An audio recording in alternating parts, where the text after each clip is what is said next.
नमस्कार, मी पूनम. स्वागत आहे तुमचं एका मराठी ब्लॉगमध्ये. हे आहे पुण्यातील ऐतिहासिक आगा खान पॅलेस. खूप छान आणि शांत अशी जागा आहे. आज होता माझ्या मुलाचा बड्डे. घरातला स्वयंपाक उरकला आणि दुपारच्या टायमात मी, माझा बारका मुलगा आणि मिस्टर आम्ही आलो होतो इथं आगा खान पॅलेसमध्ये. छान असा गार्डन पण होतं आणि आगा खान पॅलेस पण खूप छान असं आहे. आणि गांधीजी पण इथं राहिले होते आणि कस्तुरबा गांधी यांची पण समाधी आहे. आणि फोटो व्हिडिओ काढण्यासाठी पण छान आहे. इथं व्हिडिओ फोटो काढले होते माझे आणि माझ्या मिस्टरांचे. त्यानंतर हा टायमिंग आहे त्याच दिवशीचा संध्याकाळचा. तर माझ्या मुलाचा बड्डे पण होता, मोठ्या मुलाचा बड्डे होता. तर सकाळी मी पोळ्या केल्या होत्या, शिल्लक थोडंसं पुरण राहिलं होतं, ते पोळ्या करून घेतल्या. आणि इथं किचन सगळं स्वच्छ करून घेतलेलं आहे. आता करणार होते, आज आमरस करणार होते. त्यासाठी इथं येतानाच मी 1 किलो आंबे आणले होते. म्हणलं आज त्याच्या आवडीचंच जेवण करणार होते. तर आमरस पोळी असं करू म्हणलं, त्याला आवडतात पण पोळ्या आणि आमरस पण.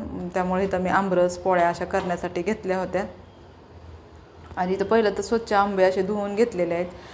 याच्या अगोदर 2 दिवसापूर्वी मी आंबे आणले होते, ते इतके जास्त असे गोड होते आणि मला वाटलं हे पण तसेच असतील. पण हे खाऊन बघितला, गोड होता आंबा. पण आमरस केल्यानंतर थोडासा आंबट असा आमरस झाला होता. साखर मी कमी टाकली. नंतर परत साखर टाकून मिक्सरमध्ये अशी छान फिरवून घेतलं.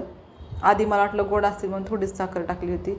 त्यानंतर मुलांनी खाल्ल्यानंतर सांगितलं थोडासा आंबट झाला आहे मम्मी. मग परत थोडीशी साखर टाकून छान मिक्सरमध्ये तर आमरस फिरवून घेतला होता. आंबे स्वच्छ धुवून घेतलेले आहेत आणि आता त्याच्यावरची साल काढून घेतली. हे असे मी आमरस असा करत असते. पिकवून पण घेऊन असं पहिलं करायचे. आता तर असंच करतात सगळेजण. तसं तर मी कधी केला नाही, असंच करत असते आमरस. तर इथं मी पहिलं तर आंब्याची साल सगळी काढून घेतलेली आहे. 1 किलो आंबे स्वच्छ धुवून. स्वयंपाक झालेला होता, दूध गरम करून घेतलं होतं. आज जेवणामध्ये पोळ्या, दूध, आमटी, भात असं होतं. आणि बाहेरून आले आगा खान पॅलेसमधून आल्यानंतर थोडासा जेवण वगैरे केलं, आराम केला आणि संध्याकाळचं पोळ्या वगैरे करून घेतल्या. आणि आता इथं आमरस पण करण्यासाठी घेतलेला आहे. तर इथं सगळे साल काढून घेतले 1 किलो आंब्याचे. आणि आता हे बारीक असं सगळं त्याचं जितकं गर घेता येईल ते आंब्याचा कासा घेतलेला आहे. आणि मिक्सरच्या भांड्यामध्ये थोडी साखर टाकून फिरून घेतलेला आहे आणि फ्रीजमध्ये ठेवला होता थंड होण्यासाठी.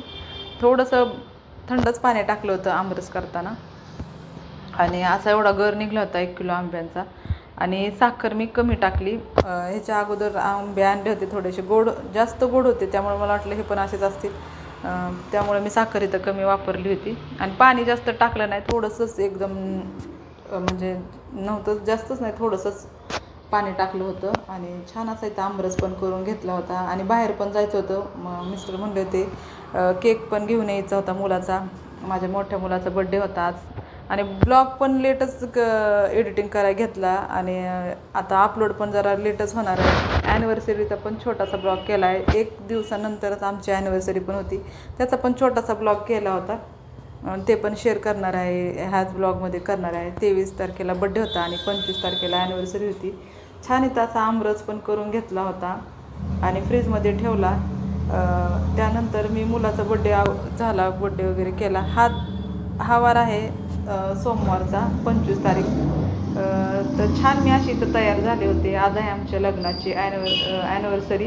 तर आमच्या लग्नाला आज 21 वर्ष पूर्ण झाले. छान असं तयार झाले ते मी, माझे मिस्टर, 2 मुलं. आज आम्ही जाणार होतो बाहेर. छोटंसं असं सेलिब्रेशन केलं आहे बाहेरच, हॉटेलमध्येच. असं केक वगैरे कट केला होता. छान साडी घातली होती. ह्या साडीवरचं ब्लाऊज शिवायचं अजून शिवलं नाही. हे रेडीमेड ब्लाऊज आणलं होतं, हेच घातलं होतं मी. तर इथं असं छान तयार झालेले आहे आणि आता बाहेर जाणार होतो. तर इथं मी, मिस्टर आणि मुलं चाललो होतो बाहेर. जातानाच इथून आम्ही केक घेतला होता ॲनिव्हर्सरीचा कट करण्यासाठी. तर आम्ही आलो होतो ह्या हॉटेलमध्ये. छान असं हॉटेल आहे, फॅमिली हॉटेल. आणि जेवण पण इथलं छान असतं, त्यामुळे इथंच आलो होतो आम्ही. आणि संध्याकाळी इथं मग जेवण वगैरे केलं. थोडं उशिराच आलो होतो, कारण 10 वाजले असतील मला वाटतं. आणि त्यानंतर छान इथं केक वगैरे कट केला मिस्टरांनी. आणि जेवण वगैरे पण छान असा केलं. आणि जाताना पण भरपूर असा उशीर झाला. तर असा केक आणला होता. आणि 21 वर्ष आज झाले. छान असं बघत 21 वर्ष गेले. तर छानच गेले सगळे दिवस.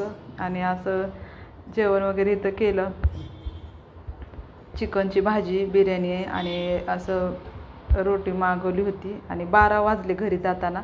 आज असं छोटंसं रुटीन शेअर केलेलं आहे. आणि मुलाचा मामचा ॲनिव्हर्सरीचा पण छोटासा ब्लॉग केला आहे. ज्यांनी ब्लॉग बघितला त्यांना मनापासून